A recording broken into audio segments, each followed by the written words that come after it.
Well, if you're clicking on this video, you must want to know a lot about pens, and I will not disappoint you, I promise you that. We are going to learn about the difference between ballpoint versus rollerball pens. These are just topics that you must know in this world, and today we're going to talk about it. Now, let's talk about the main differences.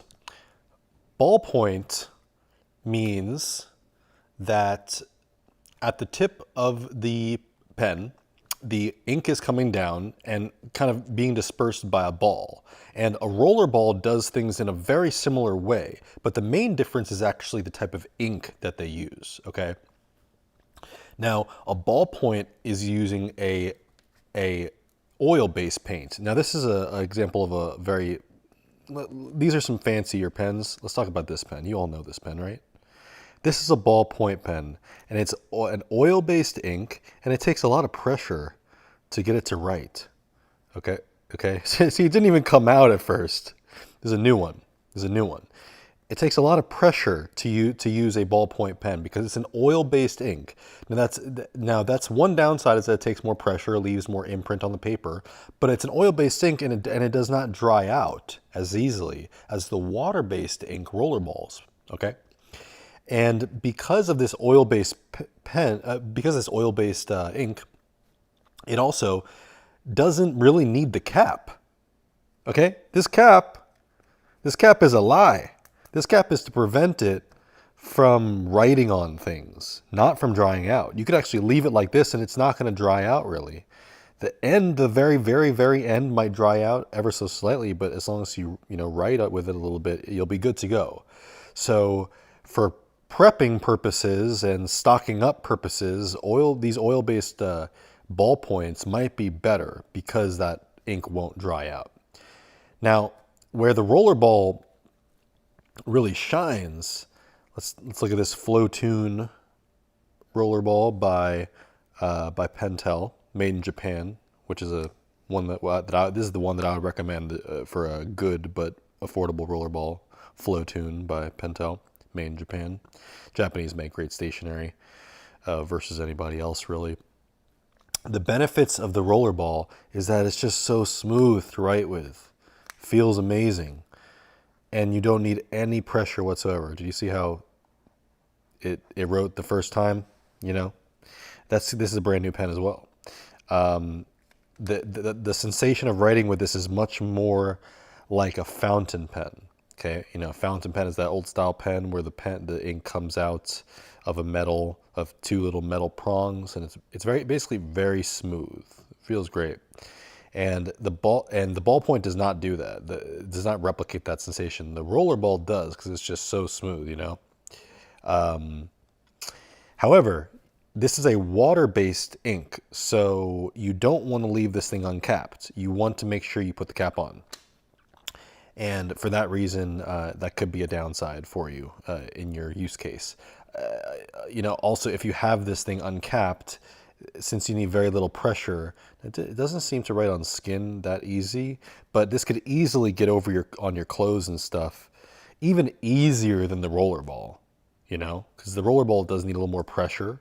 So there's another plus for the rollerball too, right? If you need a pen that you want to put in your bag and it might get uncapped, well, then maybe the rollerball. I would say the rollerball I'm sorry, I meant the ballpoint.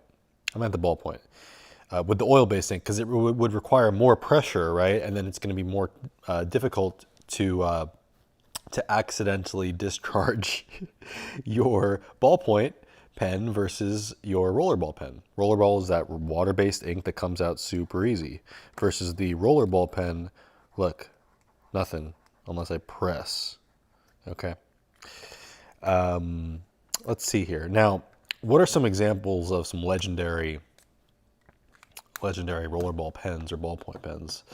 Here's a cool rollerball pen. Okay, this is the pen that the presidents use.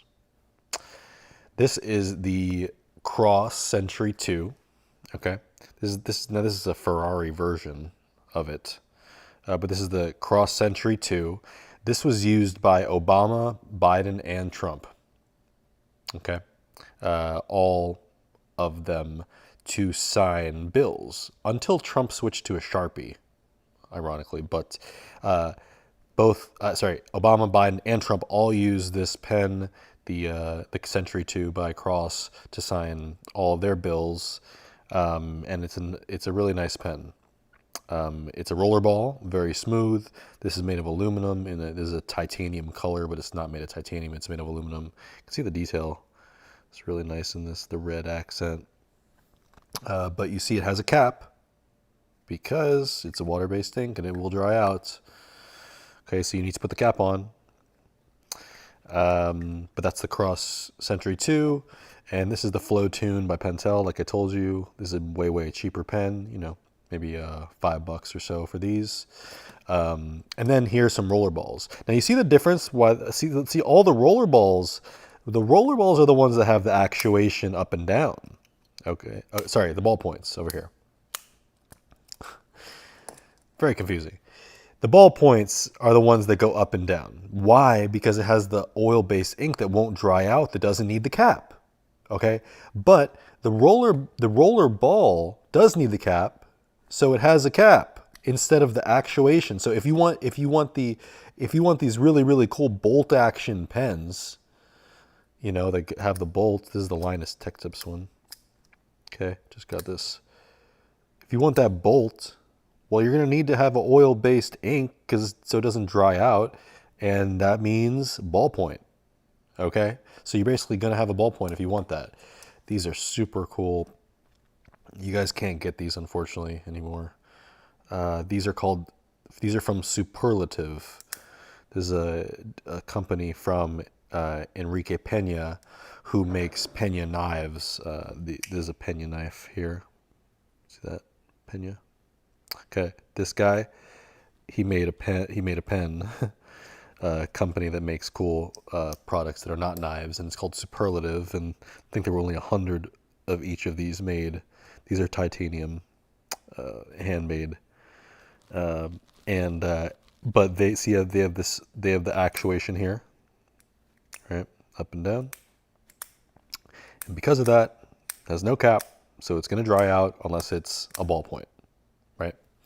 So that is really all you need to know. So, you know, if you're going to store like hundreds of pens somewhere and you want to like stock up on pens forever, that's where you have these little guys, right? That's the only thing I have these for. I never use these because the experience is not good with these. This is just like backup pens, basically, or pens that if I'm going to give it to somebody and I know I probably won't get it back, I'll give them these pens because they're way cheaper. The rollerball pens tend to be a little more expensive. I don't know, maybe the ink is actually more expensive to make too. But what I think it also is that the rollerball pens require a little bit more precision, I think, on the tip to get them to work properly.